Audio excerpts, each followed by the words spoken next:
म्हेत्रे आणि कल्याण शेट्टी ही युती होऊच शकत नाही, कारण विचारांचा खूप मोठं मतभेद आहे. आमचं कसं आहे, विकासाच्या मुद्द्यावरच आम्ही लढत असतो. हा. मतभेद वगैरे असेल राजकारणात, पण फक्त आमच्या डोक्यात एकच असतं, विकास. भाजपचं रणनीती काय असते, फक्त विकास. सर्व गोरगरीब जनतेपर्यंत, सर्व म्हणजे जे शासनाच्या योजना आहेत ते सर्व घटकापर्यंत पोहोचलं पाहिजे, हे ध्येय उद्देश आमच्या आमदार साहेबांचे असतात.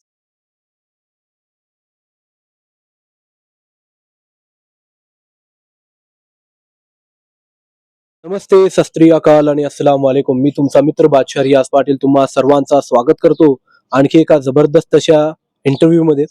तर तुम्हा सर्वांना तर माहितीच आहे की आपल्या पूर्ण क्षेत्रामध्ये जे आहे जिल्हा परिषद, पंचायत समिती, नगर परिषद, नगरपालिका व महानगरपालिकांचं जे आहे खूपच जोमामध्ये इलेक्शन सुरू आहेत.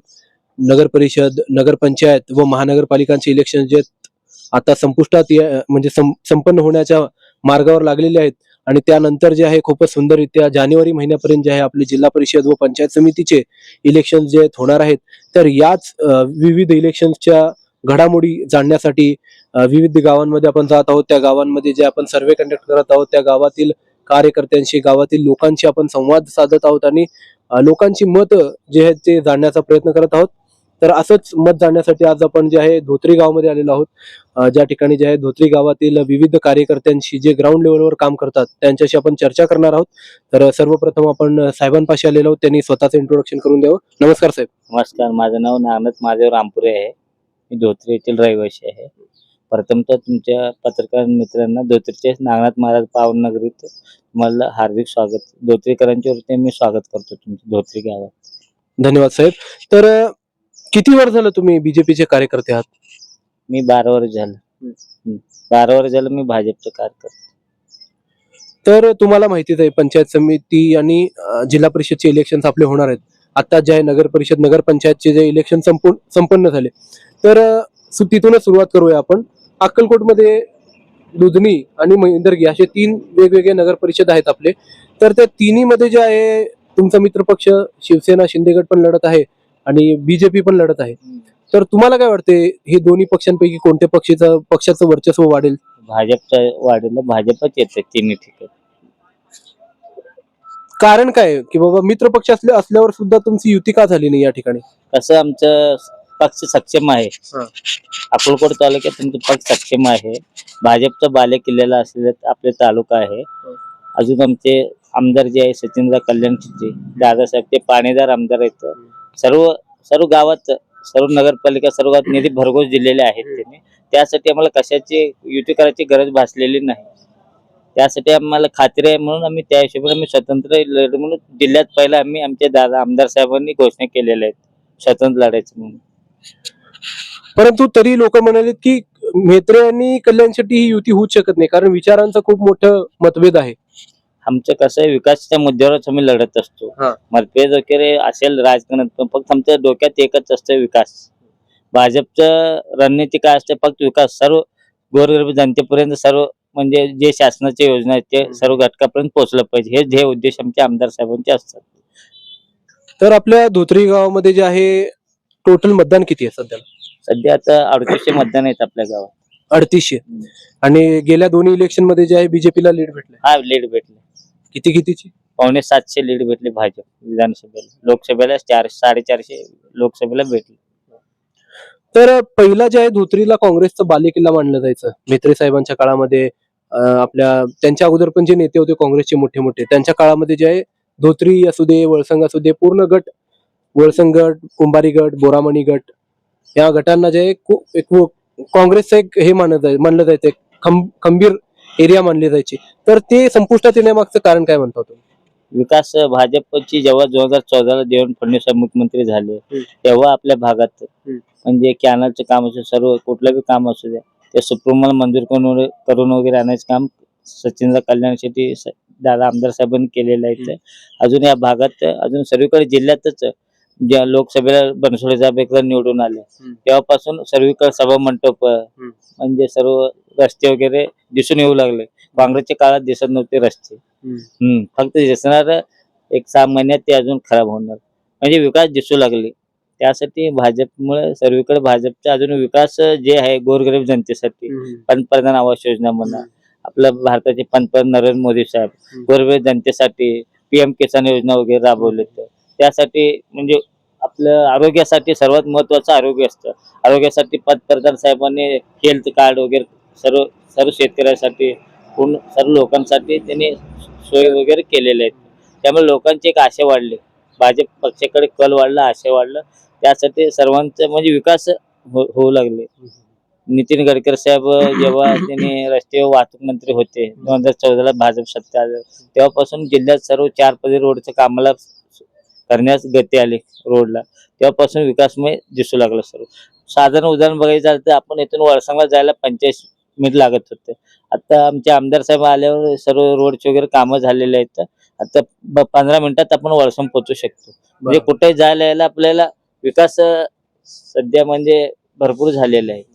आंतरिक रस्त्यांचं पण काम भरपूर झालेलं आहे, म्हणजे छोट्या छोट्या गावांना जोडायचं पण काम झालेलं आहे. कारण मी स्वतः ग्राउंड फ्लोअरवर काम करतो, मी स्वतः म्हणजे मी स्टुडिओमध्ये बसून काम करणारा पत्रकार नाहीये. गावागावाला स्वतः फिरतो, मी स्वतः लोकांसोबत वार्तालाप करणारा पत्रकार आहे. मी बघितलंय, म्हणजे प्रत्येक गावाला मी जातो, असे छोटे मोठे रस्त्यांवरनं प्रत्येका क्षेत्रामध्ये, आमच्या पूर्ण क्षेत्रामध्ये प्रत्येका छोट्या मोठ्या गावाला जायला रस्ता झालेला आहे. आणि जिथं नाही आहे तिथं आता रस्त्यांचं काम चालू आहे. बरोबर आहे का नाही? बरोबर.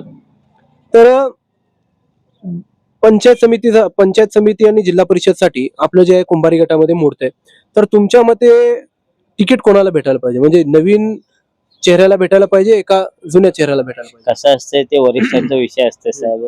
ते आमचे आमदार सक्षम आहेत त्या गोष्टीला. कोण कार्यकर्ता जुना आहे, कोण नवीन आहे, कोण कशासाठी आलाय आपल्या पक्षात, त्यांना सर्व अनुभव दांडगा आहे त्यांना. त्यासाठी त्यांचं वरिष्ठ पातळीवर ते निर्णय घेतील. त्यांना सर्व तळागाळापर्यंत त्यांनी सर्वांचे फोन उचलतात, सर्वांच्या संपर्कात आहेत. कुठल्या वार्डात किती जण आहेत, कोण कुठलं काम करतं, कोण सर्व त्यांना अभ्यास मोठा दांडगा आहे. त्यासाठी तिकीटसाठी प्रॉब्लेम होऊ शकत नाही. जे पक्ष देतील ते आम्ही करू, निवडून आणू. तरी एक चेहरा तरी असेल की तुमच्या ह्याच्यामध्ये निदर्शनामध्ये, किंवा एक हे युवा नेता आहे बाबा ज्याला आपण हे निवडून देऊ शकतो? तसं इच्छुक भरपूर आहेत, पण कसं पक्ष काय करते, दादांच्या हातात निर्णय आहेत ते आमदार साहेबांचे. त्यांनी निर्णय घेतील. आम्ही असं त्यांना म्हणू शकत नाही की त्यांना जे हणार द्या. ते वरील जे निर्णय घेतील ते आम्हाला मान्य असेल. त्यांनी पळा म्हणल्यावर आम्ही पळायला तयार आहे. फक्त आपलं काम लीड द्यायचं, बाकीचे निर्णय त्यांनी घेतले. तरी आपल्या कुंभारी गटामधनं जे आहे प्रचंड इच्छुक लोक आहेत. कुंभारीमध्ये नाही म्हणलं तरी सगळे मोठे मोठेच नाव आहेत कुंभारीमध्ये. परत पूर्ण भाजपमध्ये झालेलं. पहिला काँग्रेसचे आपले बिराजदार साहेब होते, आता ते सुद्धा बीजेपी मध्ये आलेत. तर असे खूप सारे नवीन नवीन चेहरे जे आहेत बीजेपी मध्ये येत आहेत, त्यामुळे जुन्या चेहऱ्यांचं काही वर्चस्व कमी होईल का? तसं काय नाही. सर्व कसं आमच्या आमदार साहेबांचं एक ध्येय धोरण आहे, सर्व गावचा विकास व्हायला पाहिजे, सर्व जिल्हा परिषद गटाचा विकास व्हायला पाहिजे. त्यासाठी सर्वांना समतोल राखून सर्व घटकाशी सर्वसामान्य जनतेशी कामं व्हायला पाहिजे, या विचारानं दृष्टिकोनात त्यांनी हे निर्णय घेतलेले आहेत. असं काय होत नाही कोणाला, म्हणजे आपलं पक्षात जुनं कार्यकर्ते त्याचं काम असेल तर होणारच, नवीन असेल त्यांचं काम असेल तर बी होणारच. तसं आमच्या वैयक्तिक कामावर भर नसतं आमदार साहेबांचं, सार्वजनिक काम, सर्व समाजाचं काम, त्या हिशोबाने त्यांनी निर्णय घेऊन निर्णय देत असतात. खूप सारे लोक म्हणाले किंवा परिस्थितीला बघून जे आहेत लोक बीजेपी मध्ये चाललेत. खूप सारे लोकांचं असं म्हणणं आहे की बाबा बीजेपी मध्ये गेल्यावर फायदा असते, केसेस वगैरे कमी होते. तर याच्यावर तुमचं काय मत आहे? नाही, केसेस वगैरे जुन्या काळी होते. आता कसं आमचे सरकार कडक सरकार आहे. सत्ता कोणाची असू दे, आम्ही आमचे कार्यकर्ते पण कुठं अन्याय करत असेल तर आमचे सरकार सहन करणार नाही. ग्रह खातं फडणवीस साहेबाकडे आहे, त्यासाठी आमचे शक्यतो आमचे कार्यकर्ते चूक करत नाहीत. बाहेरचे एवढे दिवस जे म्हणजे सत्ता होतं दुसऱ्या म्हणजे काँग्रेस राष्ट्रवादीचे, ते त्यांच्या जोरावर कार्यकर्त्यांना त्यांनी हे म्हणजे फक्त गुंडगिरी पद्धतीने त्यांनी हे करत होते. आता आमचं सरकार तसलं काय सिस्टीम नाही आपलं. आणि सचिन दादा कल्याण शेट्टींचं नाव जे आहे नवीन कार्यकर्ते घडवण्यासाठी खूप मशहूर आहे. म्हणजे आपल्या भागामध्ये त्यांनी एवढे नवीन चेहरे घडवलेले आहेत, पूर्ण भागामध्ये नवीन कार्यकर्त्यांचे, यांची काही कमी नाही आहे. तुम्हाला काय वाटतं याच्याबद्दल? आहे, हे सत्य घटना आहे.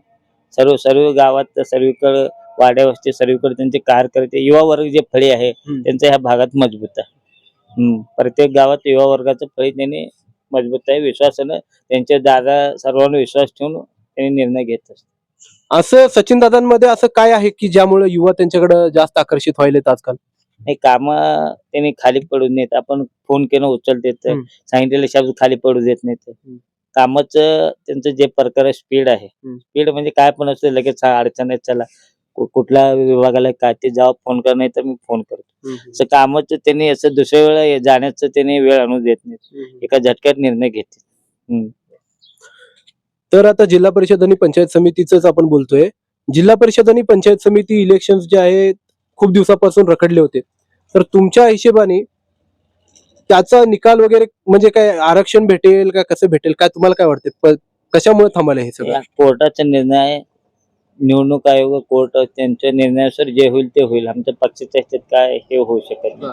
जे लागेल ते प्रमाणे मी हे करता येते. ते कसं शेवटी कोर्ट हे आहे. पक्ष याच्यात काय करू शकत नाही. पक्षाच्या हातात काय नाही.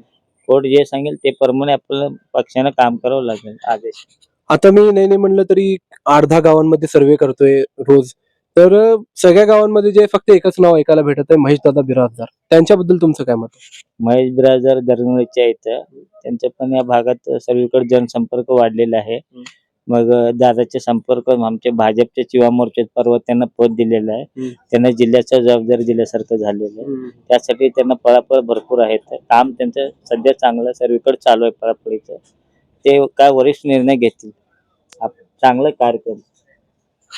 तेच युवा वर्गामध्ये असू दे किंवा आपले जे गावातले लोक असू दे, गोरगरीब असू दे, कोण पण असू दे, कोणालाही विचारलं की बाबा कोणता माणूस तुम्हाला पाहिजे नेता म्हणून, कोणता माणूस तुम्हाला पाहिजे काय म्हणते त्याला चेहरा म्हणून जिल्हा परिषदसाठी, तर सगळेजण हेच म्हणाले महेशदादा महेशदादा महेशदादा. ह्याच्या मागचं कारण काय असं का म्हणाले लोक? सर्व कुठं पण असेल तर सामाजिक कार्य असू दे, कुठलं पण मंदिरचं हे ते जीर्णोद्धार देणगी वगैरे देते. सर्वांना कुठल्याही समाजाचा कार्यक्रम असू जाते, भेट देते, त्यांच्या अडीअडचणी मांडून सर्व काय असलेलं त्यांना म्हणजे सपोर्ट करते. कुठल्याही गोष्टीत मदत करते. कुठल्याही काय बांधकामचं असू हे असू त्यासाठी त्यांचं नाव ह्या भागात आहे, वाढलेलं आहे. कुंभारी गाव जे आहे सर्वात टफ मानलं जात आहे आपल्या क्षेत्रामध्ये. जर जिंकायचं असेल जिल्हा परिषद निवडणुका जिंकायचं असेल तर कुंभारी विभाग कुंभारी गट सर्वात अवघड आहे. ह्याच्या मागचं कारण काय वाटतं तुम्हाला? अवघड नाही, गाव मोठं आहे, मतदार तिथं मोठं आहे. 16,000च्या पुढे मतदान आहे तिथं. आपलं धोत्री 4,000, शिरमाळी 1,500, वडगाव 4, असं छोटे छोटे गाव आहेत. दरंगाळी 3,000. या सर्व गावाचं मिळून एक केलं तरी कुंभारी मोठं गाव आहे. त्या गावातच तिकीट मिळेल जिल्हा परिषद असं माझा अंदाज आहे. म्हणजे तिथले गाव एकी आहेत, गावात एकी पण आहे. त्यांचं शेवटी लास्टला काय करते त्यांनी गाववाल्या म्हणजे गावचं स्थानिक उमेदवाराला त्यांनी मदत करते असं तिथल्या लोकांचं म्हणणं आहे. सर्वसामान्य लोक कुंभारीमध्ये मी पण लय ऐकलं म्हणजे किती पण मोठा नेता उभारू दे आणि त्यांच्या विरोधात त्यांच्या गावातला माणूस उभारू दे त्यांनी त्यालाच निवडून देतात. गेल्या वेळेस तसं झालं. हसापुरे साहेब उभारले होते. बाराचेरे साहेब गावचं माणूस आहे म्हणून त्यांना निवडून दिलं. आमच्या गावात पण इथं बाराचेरे साहेबांनी पण लीड चांगलं दिलं 2017. 2017 भाजपचं सीट होतं. हसापुरे साहेब दुनियाचं इथं हे केलं म्हणजे प्रचार वगैरे जोरात झालत. हो, त्यांना विश्वास होता की ते काय तर धोत्रीला आशा होत त्यांची. हे आम्ही काय जमू दिलं नाही. सर्वसामान्य कार्यकर्ते आमच्या सर्व टीम सचिनदाच्या मार्गदर्शनाखाली त्या हिशोबाने आम्ही नियोजन करून आपलं सीट आणलो. आम्ही निवडून आणलो 12 साहेब. म्हणजे कुंभारी गटामध्ये जर जिंकायचं असेल तर कुंभारी गावच्या लोकांचं मन जिंकावं नाही. मन वगैरे तिथं काय नाही, मग स्थानिक बघते म्हणजे त्यांचा माणूस तमतम म्हणजे स्थानिक तमतम म्हणजे असं म्हणत नाही मी. त्या गावातले भाजपचे जे कॅन्डिडेट असेल त्यांना हे कर. बाकीचं बाहेरचं कुठलं पण नेता येऊ दे. नाही ते हे करू शकत नाही. स्थानिक शेवटी ते आमदार साहेब जे सांगतील ते निर्णय घेतील. त्यांच्यावर सर्व हे आहे, बेस्ट आहे त्यांचे. तर पंचायत समितीचं काय आपलं पंचायत समितीमध्ये कोणत्या गटात येते? धोत्री कुंभारी गटात येतो. ओबीसी महिला पडलेल्या आहेत. स्थानिक इथं ओबीसी आहेत कॅन्डिडेट. ते किती जण इच्छुक आहेत त्यांना सर्व जणांना घेऊन एक दिवशी आमदार साहेब जाऊन चर्चा करून गावच्या वतीने एक सीट आम्ही जाहीर करू. आमदार साहेब पंचायत समितीचं कसं असते म्हणजे जिल्हा परिषदचं गट वाईज असते. पंचायत समितीचं कसं असतं? पंचायत समिती 5-6 गाव आहेत. कुंभारीचं 2 वार्ड आहेत आपल्याकडे. तिथले 3,000 मतदान आपल्याकडे आहे. कर्जळी आहे, शिरमाळी, वडगाव, धोत्री, दनाळे असं 5-6 गाव मिळून म्हणजे ते 4-5 गावांचं एक असते का ते? 6 गाव मिळून एक पंचायत समिती. 6 गाव मिळून एक पंचायत समिती होते का? म्हणजे तुमचं कुंभारीमध्येच येते? हा, कुंभारीमध्ये तिथले 2 वार्ड आपल्याला जोडलेत पंचायत समितीला. तिथले 2 वार्ड दनाळी, धोत्री, कर्जळी, शिरमाळी, वडगाव, रामपूर एक पंचायत समिती गण आहे. धोत्री एक पंचायत समिती गण वाढलं. अगोदर कुंभारी पंचायत समिती होतं तर धोत्री गेल्या वेळेस एक रेखा नवगिरी म्हणून आमच्या गावची एक महिला होती एससीला पडलं होतं ते पण इथं धोत्रीतच होते ते पण निवडून आले. तर पंचायत समिती धोत्री काय तेच आहेत आपल्याकडे कॅन्डिडेट ते सर्व निर्णय घेऊन ते करू. आता हे इलेक्शन गोंधळामुळे अधिवेशनमुळे जरा लांबणीला गेलेलं आहे. तुम्ही कधी कोणत्या इलेक्शनला थांबायचा विचार वगैरे काय केलाय का? नाही अजून पक्ष आदेश दिले तर आम्ही थांबू. सध्या तर कुठलं इलेक्शनला एससी पडल्यामुळे ओबीसी महिला पडल्यामुळे ओपन असेल तर काय तर मी सांगू शकलो असतो. ओबीसी असल्यामुळे पक्षाचं काम आदेश जे सांगतील ते करत जाईल. तुमचं ओपन मध्ये येते का? हा ओपन मध्ये कास्ट मध्ये येत नाही? मी एकदा अपक्ष निवडून आलो 2017 गावात पहिल्यांदाच मी निवडून आलो. आजपर्यंत 1952 ग्रामपंचायत 51 ग्रामपंचायत स्थापना झाली तेव्हापासून आजपर्यंत मी एकटाच अपक्ष निवडून आलो. ते पण आमच्या सर्व मित्र परिवाराच्या सहकार्याने. पंचायत समिती हा हा इथं आपलं धोत्रीच हा. ग्रामपंचायत ग्रामपंचायत सदस्य. ग्रामपंचायत अपक्ष मध्ये? अपक्ष मध्ये कसं गावात कोण पण येऊ दे आपल्याकडे सर्वांचं काम करतो आम्ही. हा. गड तर पाहत नाही विरोधक पाहत नाही जे येईल त्यांचं काम करत असतो आम्ही. आरोग्य समाजसेवा म्हणून आरोग्य विभागाचा असू दे कुठलं महसूल कुठलंही हे असेल तर काय अडचण असेल तर मी जर होत नसेल तर मी फोन लावतो आमदार साहेब सांगून ठेवते तर काम होत जात. म्हणजे या पूर्ण ह्याच्यामध्ये तुम्ही कसं शिरला म्हणजे पॉलिटिक्स मध्ये जास्त करून सामाजिक माणूस घुसत नाही? 2 ला आमचे वडील ऍडमिट होते शिवीरला. पहिला सिद्धेश्वर हॉस्पिटलला होते तिथं त्यांना शेप्टिक झाल्यामुळे आपण शिवीरला ऍडमिट करायचं ठरलं. बाहेरचे डॉक्टर कोण पकडायला तयार नाही. शिवीरला ऍडमिट झाल्यावर तिथं मी 1.5 महिना वडिलांसोबत होतो हॉस्पिटलला. तिथं अनेक अडचणी मी डोळ्यानं बघितल्या लोकांची म्हणजे बाहेरगावचे येतात तिथले वागणूक लोकांच्या हॉस्पिटलमध्ये काय त्रास असतो काय नाही काय काय टेन्शन ते मी बघितलं 1.5-2 महिने. ते बाहेर गावचे आल्यावर मी त्यांना मला माहित असणार 1.5 महिने तिथंच होतो मी. सर्व मी तिथनं माहिती घेतलं सर्व कुठं काय काय ते मला आवड निर्माण झाली. तसेच आमचे आजूबाजूचे गावचे 2-3 पेशंट होते त्यांना पण मी ते मार्गदर्शन केलं. एकामुळे एक असं वाढत गेलं ते रामपुराला सांगा त्याला माहिती आहे असं म्हणून ते वाढत गेलं ते सवयच पडले. आजपासून ते चालूच आहे. म्हणजे समाजकार्यातून तुम्ही राजकारणात घुसला? राजकारणात मला जास्त समाजकार्यावर राजकारण फक्त लोकांचं काम व्हायला पाहिजे हे काय आपली इच्छा असते. बाकीचं पद प्रतिष्ठा वगैरे मला असं आवड नाही पण काम व्हायला पाहिजे. म्हणजे लोकसेवा ही तुमचं ध्येय आहे? हा ते लोकसेवा. मग तुमचं पर्सनल वर्क वगैरे काय? मी साइड बिझनेस टुरिस्ट मॅनेजर आहे चर्चनकर ट्रॅव्हल्स सोलापूरमध्ये. टुरिस्ट मॅनेजर पण आहे जागेच पण प्लॉटिंग वगैरे बिझनेस करतो सर्व ते चालू आहे सर. जे नवीन कार्यकर्ते बीजेपी मध्ये येण्याचे इच्छुक आहेत त्यांना तुम्ही कसं मार्गदर्शन करू इच्छिता? त्यांना सांगतो आम्ही युवा वर्ग युवा संधी आहे सर तुम्ही काम करत जावं. पक्षाच्या जबाबदारी असते मंडळ अध्यक्ष ते आपलं 2-3 हे आहेत भाजपचेच ग्रुप ते सर्व मोबाईल ऍप वगैरे असते ते सर्व शेतकऱ्यांना माहिती द्यायचं आरोग्य विभागाचं सर्व हे असतं त्या हिशोबाने मी सर्वांना हँडल करून हे करतो. ग्रुप तयार करून त्यांना मी सांगत असतो स्कोप आहे राजकारणात भाजपमध्ये या युवावर सर भाजप हे करते सपोर्ट देते ते करते. म्हणजे तुमच्या हिशोबाने युवांनी जास्तीत जास्त जे राजकारणामध्ये यायला पाहिजे? हा यायला पाहिजे. कसं ऍक्टिव्हपणा येते अजून काम करण्याची संधी मिळते लोकांची. अजून सर्व क्षेत्रात म्हणजे अभ्यास सर्व क्षेत्राला जायला येते. महसूल विभाग आरोग्य विभाग दवाखाना जिल्हा परिषद म्हणजे बाहेरचा अनुभव मिळतो. कुठल्या क्षेत्रात काय आहे ते अनुभव मिळतो. असं 2007 पासून मी तेच करतो आरोग्य सर्व क्षेत्रात फिरतो. तर धन्यवाद साहेब खूपच सुंदररित्या तुम्ही या ठिकाणी आपलं मत मांडलात. खूपच चांगल्यारीत्या जे पूर्ण एक राऊंड जे आहे त्यांनी या ठिकाणी आपल्याला पूर्ण आपल्याला इंटरव्ह्यू दिलेला आहे. शेवटचे थोडे प्रश्न विचारू इच्छितो. काँग्रेसची कधी परिस्थिती सुधारली असं वाटतंय का तुम्हाला एक राजकारणी अभ्यासक म्हणून? आता तर अशक्य आहे असं वाटतंय आम्हाला. सर्व युवावर सर्व म्हणजे भाजपमय झालेले त्यासाठी पहिल्या जुन्या काळी ते लोक होते तेच सांगत होते सुगडी दिले हे दुगडे. आमच्याकडे सुगडी बिगडी काय नसतं फक्त काम विकास रोड ह्याच्यामुळं काय येईल असं वाटत नाही.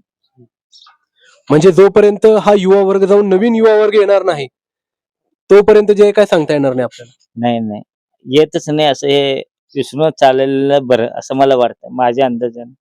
पुढं येत नाही असं वाटतं कारण हे मुद्देच ठेवलेले नाहीत ना. सर्व जे आहे मोठमोठे मंदिर म्हणा हे म्हणा राम मंदिर हे ते बांधलेले आहेत.